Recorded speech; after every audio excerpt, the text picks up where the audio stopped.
বন্ধুরা, দেখুন অবস্থা গরুদের। গরুগুলোর ঘাস খাওয়ানোর জন্য তারা কিন্তু ভাই ঠিক মতো উঠাও, দুটি বাইন্ধে দিচ্ছে একসাথে না? এই গরু সব করে তোমার? বন্ধুরা, এই চর অঞ্চলে প্রচুর ঘাস। এই ঘাসের লোভেই এই গরুগুলো কিন্তু রাখাল নিয়ে আসে, এবং রাখাল কিন্তু গরু এনে ঘাস খাইয়ে সন্ধ্যায় কিন্তু আবার এই গরুগুলো নিয়ে যায়। তো আমি আজ এক রাখাল ভাইয়ের সাথেই কথা বলবো, আমার সাথেই থাকুন প্রিয় বন্ধুরা। কার এক প্রকৃতির মাঝে কিন্তু হেঁটে চলছি। এটা হচ্ছে একটি নাল, ওই যে মধুমতি বাউর থেকে একটি নাল এখানে কিন্তু বের হয়েছে প্রিয় বন্ধুরা। হোগলা বনের ভিতর দিয়ে হেঁটে যাচ্ছি বন্ধুরা। এখানে দেখেন যাওয়ার জন্য সুন্দর একটা ব্যবস্থা আছে।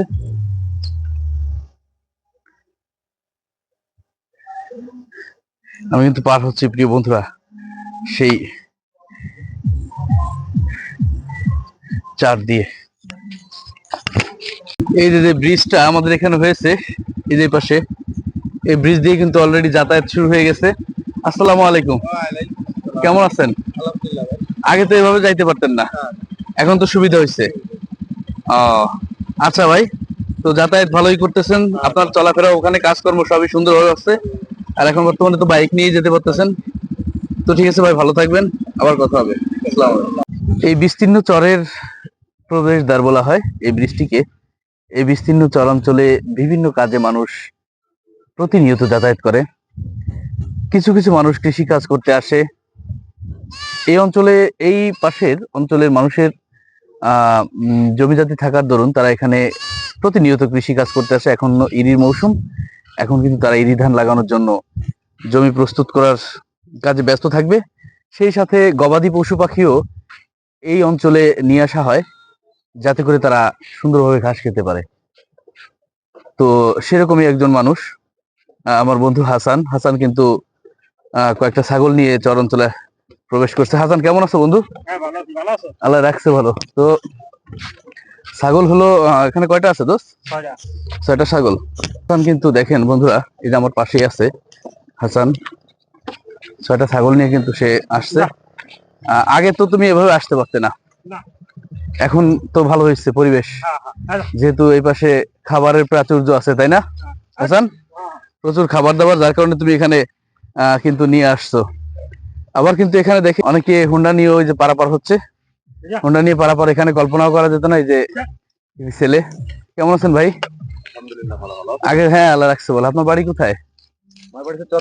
চর পাচাইল। সেখান থেকে এখানে যাতায়াত হলো সহজ, সেই হিসেবে এখানে সহজে আসছেন। আর উপর থেকে ঘোনাপাড়া অথবা ওই শ্যামবাজার হয়ে যেতে হয়, যেটা 32 কিলো ঘুরে লাগতো আগে। 32 কিলো, এখন তো সেটা হয়ে গেছে 5 কিলো। এখন আমার মানে অনেক আচ্ছা, 30 কিলো পথ কমে গেছে। 30 কিলো পথ। এখন আপনি হলো এদিকে কি ঘুরতে আসছেন না এদিকে কোনো উদ্দেশ্য? একটু পরে এখান থেকে গোপালগঞ্জ যাবো। একজন লোক আসছে আমাদের এখানে। ভাই নাম কি ভাই? নাম হচ্ছে হৃদয় মোল্লা। হৃদয় মোল্লা। তো ঠিক আছে হৃদয় মোল্লা ভাই, ভালো থাকেন। আচ্ছা, ঠিক আছে। তো বন্ধুরা, এইভাবেই চলছে প্রাত্যহিক জীবন। মানুষ সর্বদাই নিয়মিত চাচ্ছে তার জীবনকে আরো সহজ করতে। সেই সহজের পথ ধরেই আরো বেশি সহজ হয়ে যাচ্ছে জীবন। ইনশাল্লাহ সামনে কয়েক বছর পর দেখবেন এখান দিয়েও রাস্তাটা আরো মেরামত হয়েছে, একসময় ইট বসবে, তারপরে কিন্তু এই রাস্তায় একসময় পিচ ঢালা হয়ে যাবে। তো নিয়মিত মানুষগুলো কিন্তু এখান দিয়ে যাতায়াত করা শুরু করেছে, এবং এখানে পর্যাপ্ত খাবার, সেই খাবার কিন্তু গবাদি পশুর খাবার এবং মানুষের খাবারও কিন্তু উৎপাদন হয় এখানে। যেমন সবচেয়ে বেশি ওখানে উৎপাদন হয় ধান, তারপরে ধানের পাশাপাশি এই অঞ্চলে ধান হয়, তারপরে যেটা হয় সেটা হচ্ছে প্রচুর সবজি হয়, এবং বাদামের সিজনে কিন্তু প্রচুর বাদাম হয়। দেখুন এই যে ধান পাতা করে রেখেছে, এটা কিন্তু কেটে রেখেছে কৃষকেরা, এটা নিয়ে যাবে এখান দিয়ে। তো আগে কিন্তু নৌকা মাধ্যমে আরো অনেক মাধ্যম কিন্তু লাগতো, লেবার বেশি লাগতো, কিন্তু এখন একজন এই ইচ্ছে করলে ধান মাথায় করে নিয়ে যেতে পারে। এর চেয়ে আরো বেশি সুযোগ সুবিধা কিন্তু বাড়বে। তো এই অঞ্চলটা কিন্তু এরকমই চলছে। এই যে দেখুন, কেমন আছো তোমরা? ব্রিজ দিয়ে পার হয়ে যাবে না? কোথায় কোথায় যাবে? কাশিনি যাবা? আগে তো অনেক কষ্ট হইতো। কষ্ট না, এখন তো অনেক শান্তি। যাক যাক যাও, ভালো কথা। এইভাবে কিন্তু চলছে প্রত্যেক জীবন, জীবিকা সবকিছুই যোগাযোগের উপর নির্ভর করে। চরাঞ্চলটাকে একটা যোগসূত্র তৈরি করেছে, এটা কিন্তু একটা বিশাল কিছু প্রিয় বন্ধুরা।